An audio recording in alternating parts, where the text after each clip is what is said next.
Sa cellphone video nga kuha ni Francisco Gialon, gi-applyan og first aid sa taga Newsline Philippines ang naangol nga rider nga si Jasper Jan Romero. Nasamdan kini sa ulo ug tuhod.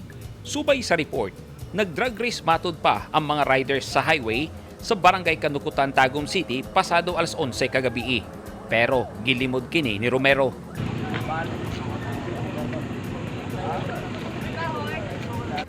Apil sa nasamdan ang kauban ni Jasper Jan nga si Angelo Zaragoza. Taod-taod nagabot na sab ang mga pulis ug emergency team ug gidala sa ospital ang mga angol. Makita usab ang parte sa multicab nga naguba tungod sa impact sa bangga nga napay kargang tubig. Tan-awa ninyo ang aktong video sa bangga nga kuha ni Jose Daryl Aguanta. Makita nga nagbaga pa ang highway dihang nabangga ang motorsiklo sa multicab nga hinay-hinay nga migawa sa kanto sa highway. Makita usab sa video nga daghang motor ang nagsubay sa highway.